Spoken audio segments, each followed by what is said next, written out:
बिस्मिल्लाहिर्रहमानिर्रहीम। अस्सलाम वालेकुम स्टूडेंट्स, उम्मीद करते हैं आप सब खैरियत से होंगे।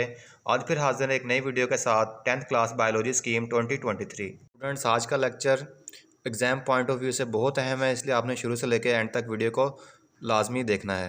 बट आज के लेक्चर में हम आपको बताएंगे बायोलॉजी का पेपर कितने मार्क्स का होता है, उसमें ऑब्जेक्टिव पोर्शन कितने मार्क्स का आएगा और सब्जेक्टिव पोर्शन कितने मार्क्स का आएगा। तो अगर हम ऑब्जेक्टिव की बात करें तो ऑब्जेक्टिव पोर्शन आपके पास 12 मार्क्स का आएगा और जो सब्जेक्टिव पोर्शन है it will contain 48 marks. Total ये 60 मार्क्स बन जाएंगे। और स्टूडेंट, अगर हम मार्क्स के डिवीजन की बात करें तो 12 marks for MCQs and 30 marks for short question and 18 marks for long question. MCQs आपके 12 मार्क्स के आएंगे, शॉर्ट क्वेश्चन 30 मार्क्स के आएंगे, लॉन्ग क्वेश्चन 18 मार्क्स के आएंगे। ये टोटल मिला के 60 मार्क्स बन जाएंगे। स्टूडेंट्स, अब हम देखेंगे कि किस चैप्टर में से कितने MCQs आएंगे और किस चैप्टर में से कितने शॉर्ट क्वेश्चन आएंगे और किस चैप्टर में से कितने लॉन्ग क्वेश्चन आएंगे। फर्स्ट ऑफ ऑल MCQs पे आ जाएं और उनकी डिवीजन देखते हैं हम। स्टूडेंट, हमारा जो फर्स्ट पोर्शन है ऑब्जेक्टिव पोर्शन मीन्स के MCQs वाला पोर्शन, उसके हमें पता है कि 12 मार्क्स हैं टोटल। तो 12 मार्क्स की डिस्ट्रीब्यूशन कुछ इस तरह से है। जो चैप्टर नंबर 10 है उसमें से आपको एक MCQs आएगा and each MCQs will carry 1 marks. एक MCQs का एक नंबर होगा। तो चैप्टर 10 में से एक MCQs आएगा एक नंबर का, चैप्टर नंबर 11 में से एक नंबर का एक MCQs आएगा, चैप्टर नंबर 12 में से एक नंबर चैप्टर नंबर 12 से दो MCQs आएंगे 2 नंबर के। फिर चैप्टर नंबर 13 और 14 है उसमें से एक एक नंबर का एक MCQs आएगा। देन चैप्टर नंबर 15 एंड 16 है, इसमें से दो MCQs आएंगे 2 नंबर के। फिर अगर हम सब चैप्टर नंबर 17 और 18 की बात करें उसमें से एक एक नंबर का एक एक MCQs आएगा। इस तरह हम इसको टोटल करें तो ये 12 मार्क्स के MCQs बन जाएंगे फ्रॉम 9 चैप्टर। सब्जेक्टिव में सबसे पहले आपके पास 30 नंबर के शॉर्ट क्वेश्चन आ जाएंगे। जो एक शॉर्ट क्वेश्चन होगा उसके 2 मार्क्स होंगे। तो सबसे पहले जो शॉर्ट क्वेश्चन जो है ना वो आपको सेक्शन वाइज आएंगे। मीन्स का सेक्शन 1 आएगा, सेक्शन 2 आएगा, सेक्शन 3 आएगा। इन सेक्शन में से आपको टोटल 8 क्वेश्चन दिए जाएंगे हर सेक्शन में। 8 सेक्शन में से आपने सिर्फ 5-5 शॉर्ट क्वेश्चन सोल्व करने हैं। मीन्स के 10 नंबर का पेपर आपने एक पार्ट में से सोल्व करना है। अब जो सेक्शन 1 होगा उसकी पेयरिंग देख लें, मीन्स के किस चैप्टर में से कितने शॉर्ट क्वेश्चन आएंगे।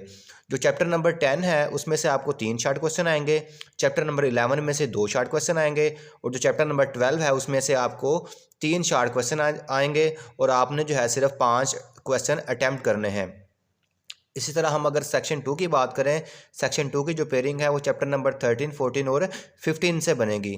जो चैप्टर नंबर 13 है उसमें से 2 शॉर्ट क्वेश्चन आएंगे आपको, जो चैप्टर नंबर 14 है उसमें से 2 शॉर्ट क्वेश्चन आएंगे और जो चैप्टर नंबर 15 है उसमें से 4 शॉर्ट क्वेश्चन आएंगे। The most important chapter according to short question point of view. Short question point of view से मोस्ट इंपॉर्टेंट चैप्टर है आपके पास 15।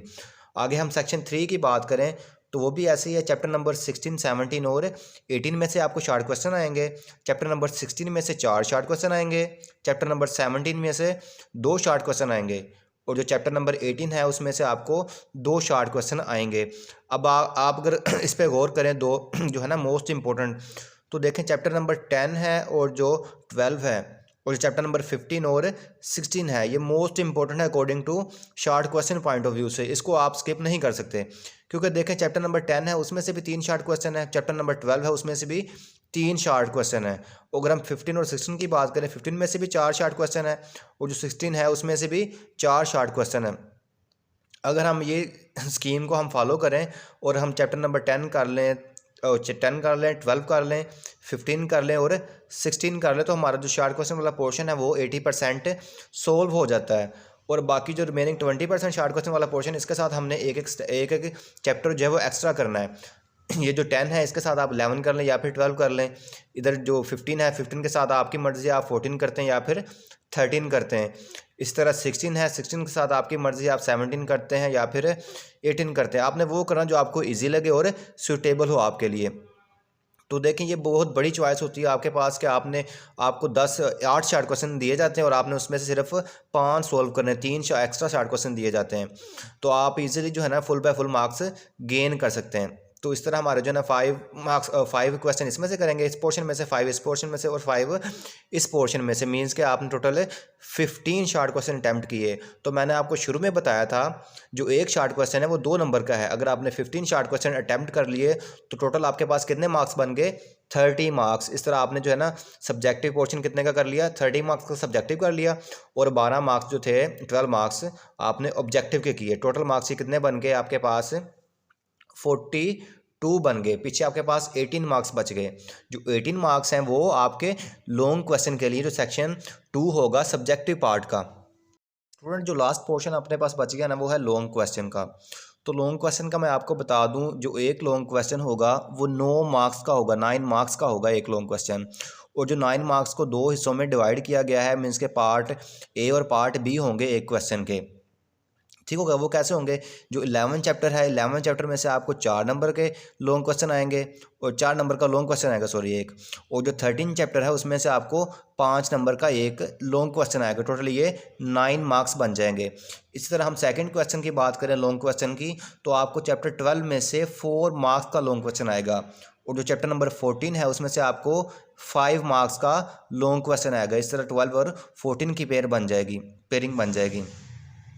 इसके बाद हम अगर लॉन्ग क्वेश्चन थर्ड की बात करें तो वो जो है आपको 17 चैप्टर में से आएगा और 18 चैप्टर में से आएगा। 17 में से जो आएगा उसके 4 मार्क्स होंगे, और जो 18 में से आएगा उसके 5 मार्क्स होंगे। इस तरह टोटल ये 9 मार्क्स बन जाएंगे। तो स्टूडेंट देखें, इसमें से जो है ना आपने 18 मार्क्स का पेपर सॉल्व करना है लॉन्ग क्वेश्चन में से। 18 मार्क्स का पेपर ऐसे सॉल्व होता है कि आप जो है ना पहले ये दो क्वेश्चन कर लें, या फिर ये 2 क्वेश्चन कर लें, या फिर 1 और थर्ड वाला कर लें। तो आप इसमें से आपके पास चॉइस है, आप एक जो है ना उसको स्किप कर सकते हैं। अब आप पे डिपेंड करता है आपने कौन सा तैयार किया है और कौन सा स्किप करना है। एक चीज़ और स्टूडेंट जो आपने समझनी है इसमें, आपने अगर जो है ना चैप्टर लॉन्ग क्वेश्चन 1 कर रहे हैं तो आपने देखना है कि अगर आप 11 का ए वाला पार्ट कर रहे हैं 4 नंबर वाला, तो इसका बी पार्ट भी आपने इसी का करना है। ये नहीं कि बी पार्ट जो है ना आप इसकी जगह ये चैप्टर नंबर 12 में से उठा के लिख दें, या फिर चैप्टर नंबर 17 में से उठा के लिख दें। हरगिज़ नहीं, ऐसा आपने नहीं करना। इसके मार्क्स आपको लोड नहीं किए जाएंगे ऐसे। हाँ, तब अलॉट किए जाएंगे अगर आपने किया ही ये इसका एक पार्ट किया है और ये इसको आपने छोड़ दिया, बस फिर आपने बी पार्ट क्वेश्चन 2 स्टार्ट कर लिया, उसका ए बी पार्ट कर दिया, या फिर क्वेश्चन नंबर 3 स्टार्ट कर दिया, उसका ए बी पार्ट कर दिया, फिर एक पार्ट कर दिया, बाकी वैसे ही छोड़ दिया। अगर इनकेस आप ये करते हैं कि आपने चैप्टर नंबर 2 लिया, उसका आपने जो ए पार्ट है उसका ये यहाँ से उठा के कर दिया मीन्स को जो उसका था, और जो बी पार्ट है ना आपने ये उठा के इसकी जगह लिख दिया, क्योंकि आपको ये आता नहीं था, आपने जो है ना ये उठा के लिख दिया। ऐसे इसके मार्क्स आपको नहीं मिलेंगे, आप अपने मार्क्स ज़ाया कर बैठेंगे। तो आप जो है ना आपके पास देखें ना पहले से बड़ी फैसिलिटी आ गई कि आपके पास 9 मार्क्स की एक्स्ट्रा चॉइस है। ठीक है, टोटल 27 बनते हैं। 27 में से आपने 18 शार्ट क्वेश्चन का पेपर सोल्व करना है। तो अगर आपको ये 18 मार्क्स तो लेने चाहिए ना, 27 में से 18 मार्क्स लेना बहुत आसान है। तो आप जो है ना 18 मार्क्स यहाँ से लें, 30 मार्क्स यहाँ से लें और 12 मार्क्स यहाँ से लें। इस तरह आपका जो टोटल पेपर है वो 60 मार्क्स का ईजिली सोल्व हो जाता है। स्टूडेंट इसी के साथ आज का हमारा लेक्चर एंड होता है, 10th क्लास बायोलॉजी स्कीम 2023। अगर आपको हमारी आज की वीडियो पसंद आई हो तो वीडियो को लाइक कर दें, चैनल को सब्सक्राइब कर दें और दोस्तों के साथ शेयर करना मत भूलिएगा। मुझे दीजिए इजाज़त, अल्लाह हाफिज़।